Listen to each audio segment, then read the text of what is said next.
Support for this podcast and the following message come from Cyber Policy, helping protect small businesses against cyber attacks with the first end-to-end solution that combines cyber planning, security, and insurance customized for small business. Visit cyberpolicy.com for a custom quote in just 4 minutes. Hey pals, I'm Lauren Ober, and this is a very special Hot and Sweaty August episode of The Big Listen. In 2003, Jonathan Groff was just a kid with big Broadway dreams growing up in Lancaster, Pennsylvania. That is until he landed in a national tour of The Sound of Music. And then in just a few short years, Groff went from high school drama geek to Tony-nominated actor for his role in the hit show Spring Awakening. From there, Groff's star ascended, like at breakneck pace. He nabbed a role on the TV show Glee, and he performed the voice of Kristoff in Disney's blockbuster movie Frozen. Ready? Let it go, let it go. You hold me back, something from the snow. You're welcome for that sing-along. Then it was back to Broadway, where Groff landed again playing King George in a little production you might have heard of called Hamilton. And again, he was nominated for a Tony Award. To remind you of my love.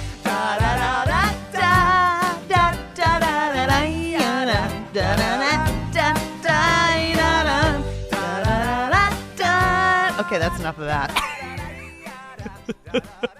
That is all to say that Groff is extremely talented, unlike some people on this microphone.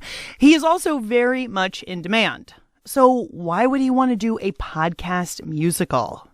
That's one of the questions I asked him in our recent chat about 36 Questions. It's a podcast in musical form, or is it a musical in podcast form? I don't know. And it is based on the New York Times Modern Love essay called To Fall in Love with Anyone, Do This. Would you like to be famous? In what way? We're asking 36. In our chat, Groff and I also did a couple of the famed 36 questions that lead to love. But we didn't do all of them because I didn't want him to fall in love with me. It would only break his heart and probably his spirit. Anyway, here's our conversation with Broadway superstar Jonathan Groff. Questions tonight, 36. Jonathan Groff, one of the stars of the podcast 36 Questions. Welcome to The Big Listen. Oh my God, thanks for having me. I'm thrilled to be here. We are thrilled that you are here, taking some time out of your probably busy schedule. I'm guessing that post-Hamilton you are in demand. Post-Hamilton, God, it's so crazy because I left Hamilton like over a year ago, and I lived in Pittsburgh for a year shooting a TV show that comes out in October. So in some ways, Hamilton feels like a bit of a distant memory, although I just saw it on Broadway a couple of months ago. So I still can't stay away. I'm still very addicted to seeing the show as much as possible. You and everyone else. So I want to talk about, obviously, the musical podcast, 36 Questions. But first, it is obviously based on this, I don't even know what you would call it, a little experiment, a psychological experiment. Describe the sort of the iconic 36 Questions for me. The 36 Questions to Love is the most, I think it still holds the record as the most read article in the New York Times. And it's this study that psychologists, scientists did, where they said if you could get two people together that have just met, and if they ask each other an honest answer and answer honestly these 36 questions, they will fall in love. Mm-hmm. Right. So, yeah, it's pretty interesting. Right. I mean, it has been borne out. I mean, many people have done this and have ended up in relationships. So there's something to it. Definitely. And I missed this article and I missed this study somehow until this project came along. And I was on a road trip with my friends in a car. And we sort of like lightly went through the questions. We didn't drop all the way in with them. But some of them are obvious. You're like, oh, who would you most want to go to dinner with? And then it gets deeper and more complicated and more, I think, vulnerable as they go along. So it makes sense that you would start to empathize or fall in love with the person that you're talking to, I think, when you ask each other these questions. Right. I like that you did it in a car, full Yeah. of your friends. Like at the end, I mean, you could have all been just like in a 4-person date by the end of it. Exactly. We have this, like, now we're in this very weird polyamorous relationship since that car ride. It's very strange, but that's the power of the 36 questions. That would be amazing. So obviously the podcast that you were in, this musical podcast, pivots on these questions. But what was it about doing a musical podcast that appealed to you? Well, when I saw, it was an email that came through my agents, and when I saw in the subject musical podcast, I just found that so interesting because I'd never heard of a musical podcast before. Obviously, I'd heard of musicals and obviously I'd heard of podcasts, but not both at the same time. So that idea intrigued me. And then I met with the producers, and they had produced this podcast called Limetown that was really interesting. And they were talking about how they wanted to break form with the podcast and try something new and different. That excited me. They also spoke to how expensive it is to see a musical, and how, you know, you're paying on Broadway $150 a ticket, probably minimum now, to go see a Broadway show. And how wouldn't it be great if we could start a trend of people creating musicals that people could listen to for free in their ears with no charge. So I thought that was exciting. And then Chris and Ellen, who wrote the story and the script and the music and lyrics, they sent me a couple of their songs, and I just thought they were so interesting and beautiful and intriguing. And so all of that combined made me want to jump in. We'll do this one thing. It is the first thing we're doing together. Since I found out you were not who I thought you were. we'll do this one thing, it could be the last thing. A lot of folks have tried to make musical podcasts without a ton of success. And I wonder why you think that this particular story works in musical podcast form. I think part of why it works is the subject matter is about relationships and intimacy, and ultimately it's a conversation between two people. The conceit that you kind of have to just like jump in and go with is that we're recording everything on our phone in the voice memo section. The people in post and the sound designers have done such an incredible job of making it sound like we're outside, or we're speaking closely, or I'm yelling at her from whatever. You know, they do a whole other like thing with storytelling that's so amazing that I think makes it sound really real. What was that? That was the sound of a shelf I just installed, buckling under the weight of 100 books. I knew I was putting... And there goes my grandmother's urn. And... I actually have no idea what that is. Pardon me. I know I'm not supposed to be asking questions, but your moms are loaded. Couldn't they have hired someone to do all this work on the house? They don't know. They don't know you're renovating. You know, renovating is such a strong word. Do you smell smoke? Yeah, that's a fire. Just stay calm. Just a small electrical fire. Would you hand me that blanket? Yeah. For the record, Jace is putting out a fire with what looks like an antique Quaker quilt. What? Oh, damn it. I thought that was something else. Well, as you can see, your timing, as always, is impeccable. One thing, Jace. That's all I'm asking for. I feel like 36 questions is written specifically for the ear. So I think the way that it's written, you don't actually need to see anything. But I wonder if that changes how you approach it as a performer, because obviously you're performing it in a studio. Yeah, it's interesting because it doing this whole sort of project, it was kind of like doing camera work, film or TV work, but with your voice, in that it's sort of your duty as an actor to do a million different versions of a million different things and then you're really at the mercy of the post-production. And so in a lot of ways, like you said, the story, it's like it's made for the ear. It's not meant to be seen. It's meant to be heard. And yes, of course, part of that is us performing it and being in the moment, Jesse and I being in the moment with each other and trying to be as real as we possibly can and using our imagination and whatnot. But a huge part of the storytelling and the effect and the artistry, I think, of what happens in this podcast happens in the post-production, because it just really blew my mind hearing it, because I was there and I was like, whoa, it sounds like I'm outside. That's so cool.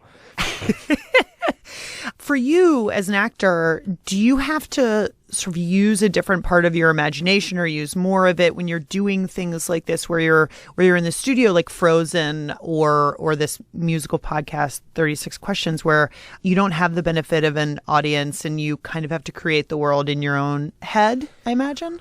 Yeah. One of the things I love most about it is that the microphone, it's sort of like studio singing and, like you said, recording Frozen, or the microphone, or even just how I'm talking to you right now very closely into this microphone. And if I burp or if I sigh in a weird way, every sort of, it's so exposed.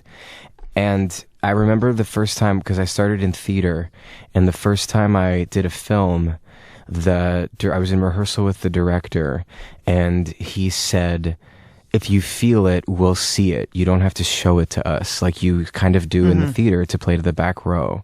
And I find that to be true with voice work, where the minute you start pushing or faking it, or like sort of telegraphing something as opposed to feeling something, you can tell. It's so obvious because the microphone so picks up on everything. And so I love the sort of rawness and the intimacy of working with the vocal into the microphone storytelling, because it's so exposed. You know, you just have to lose yourself, and then they pick up the pieces and cut it all together. But it's a really fun experience as an actor, because you really get to just let loose and try everything. But I made a pact with my moms. Under no circumstance should I hear out Natalie. Unlike you, I keep my word, and promises I make become my reality. You like to live your life blurring the lines, bending the rules to make yourself look better. But all that I wanted was something concrete, and to know for a fact you are real. The songs, to me, as a very terrible singer, they sounded a little complicated. It took me forever to learn the music. So I'm not crazy. No, you're not that crazy. It actually sounded hard. You're not crazy. And what's so like amazing and incredible and annoying about these composers is that they've written these really intricate things. And I would sort of, in my mind, as I'm learning it, be like, oh, why is it like this? And then, but then when I would learn it, I would understand emotionally exactly why it was that way. So what was annoying about it is you're like, this is so effing hard. And then you're like, but it's because they're so effing smart that they wrote it in this specific, unique way because of the emotional thing that's happening here. It all made sense. Then for me, I just have to like buckle down and do my homework and just shut up and learn the music. I'm a remedial music learner to begin with. So it was that Chris and Ellen would tell you that, you know, I was like, I was having a hard time, but we got there in the end. But yeah, it's very atonal. Ellen was a jazz major at school, so there's like a jazzy element to it. And I love it. I think these composers are so talented, and I believe in them so much, and I love their music. And it really, yes, it was a challenge, but ultimately truly a joy. And it was another reason I wanted to do this podcast musical, because I think of all of these amazing composers that are out there that don't have the money and the funds to put together a even a workshop of a musical these days Yeah. is incredibly expensive to get actors and whatever. And yes, a podcast is expensive, but the idea that new composers can flex their muscles and sing and use their voices and try new things and be daring and be creative is exciting to me. So I want to support that kind of work and that kind of experimentation. So you said that you had done 36 questions before. Do you think I should ask you some of the 36 questions so that you and I can fall in love? Of course, obviously. Oh my God, so great. No, I would like to ask you maybe one of the softball ones because they go from sort of real easy to real Okay, hard. ask me anything. I I'm an think. open book, Lauren. Go for it. Oh my gosh. Hey, what would constitute a perfect day for Jonathan Groff? Oh, that one's really hard to me. Oh boy. You're like, I'm already We asleep. failed at the No. outset. That's good. Okay, a perfect day. I'm just gonna say the first thing that comes to my head. This relationship really doesn't have legs. Pizza is the first thing that comes to my brain. I don't know why. Maybe because I haven't had pizza in a while. A perfect day would definitely be. Well, I'm a big bike rider, so it would definitely involve some sort of outdoor traveling on a bike. I'm going to say I'm going to bike along a beach with someone that I'm in love with. I'm not in love with anyone right now, but just... Right, but you might be in love with me after this. I don't know. Okay, We'll see. so you and I are on a bicycle built for two along the boardwalk. And it's sort of like late morning, and so we're on the boardwalk and we're on a bicycle built for two, and we're just sort of talking and getting ready for the day. And then we sort of pull over on our bicycle built for two and have some like breakfast at a little cute cafe. Maybe have a like Bloody Mary or a mimosa. Then we bike along, and there's like the whole beach is there. There's a live band on the beach. And Barbara Streisand circa 1964 is singing old like standards with a 5-piece band. Down with love, with flowers and rice and shoes.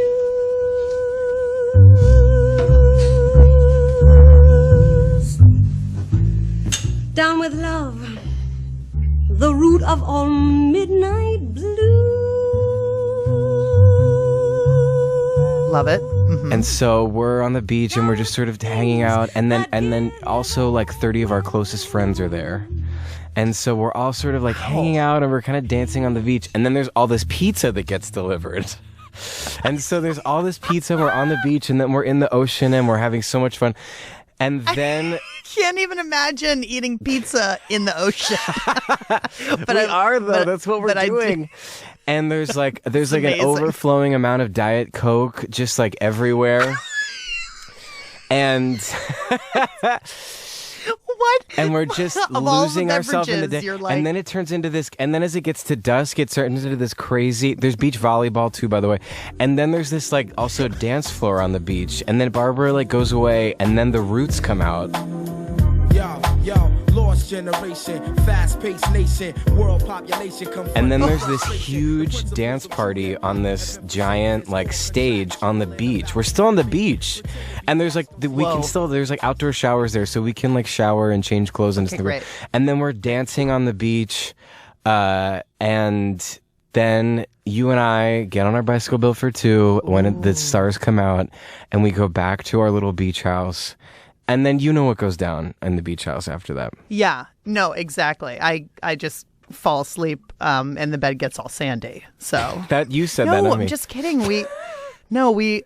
We just gaze into each other's eyes and do more 36 questions. Yeah. And then like make passionate love until the sun comes out. Ooh. My producer just shook her head and basically walked out. She's like, nope, no, this can't happen. You know, people are going to be really, really jealous out there that we just had this day together. So I'm going to ask you a slightly more intimate 36 questions question, which is, Jonathan Groff, when was the last time you cried in front of another person? And when was the last time you cried by yourself? The last time I cried in front of another person was like yesterday while singing these songs from this concert that I'm doing at the Hollywood Bowl. These like Sondheim songs. Most friends fade or they don't make the grade. New ones are quickly made and in a pinch sure they'll do. But us, old friend, wants to discuss, old friend, here's to us, who's like us. All of us that are doing the cast is amazing. And we've gotten along so well, and we all have that kind of like nerdy love for the material that we're doing. And so we've all kind of like cried together in certain moments over the past couple of days. Aww. Well, that's real sweet. And the last time I cried by myself, when was that? That's a really good question. I think I was watching a movie in bed. Just like, I think also a couple of days ago. But what was I watching? Right. I can't remember in this moment what I was watching, but I remember just like losing it. Kung Fu Panda? Definitely wasn't Kung Fu Panda. I've never seen Kung Fu Panda, just wondering. actually. What was I watching? Me neither. I cry a lot while watching or reading. Like reading books, I'll cry, or watching films, I'll cry, and then in the theater, I often cry a lot. But I don't cry often in, like, real life. Oh, yeah. No, I hear that. I cry in the theater all the time, but I don't cry reading books. I don't know why. I cry on planes, actually, mostly. Wait, I think that's what it was. Yes, you just reminded me. It was not in my bed. It was on the plane on the way to LA watching When Harry Met Sally. I lost it. Oh, of course, because Harry Met Sally, and also because of the altitude. Totally. Really does Oh my mess God, with your every time in the plane. emotions. It was when she was like, it was at the end at the New Year's Eve party when he comes up to her. Yeah. You know, she says something like, "You make me like you," or so. What is her line at the end there? Yeah. That is just like you, Harry. You say things like that and you make it impossible for me to hate you. Oh my God, I lost it. Okay.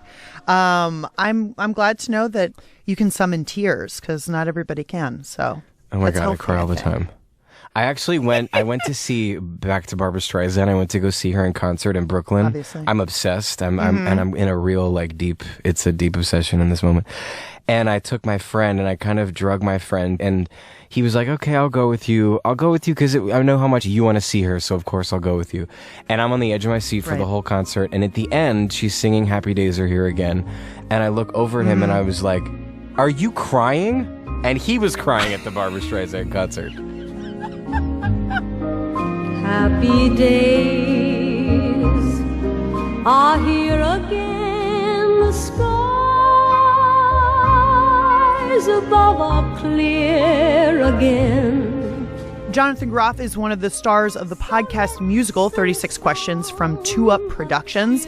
To find out more about the show, check out biglisten.org. And to hear he and I sing a little duet in an upcoming episode, be sure to subscribe to The Big Listen on Apple Podcasts or NPR One or wherever you get your podcasts.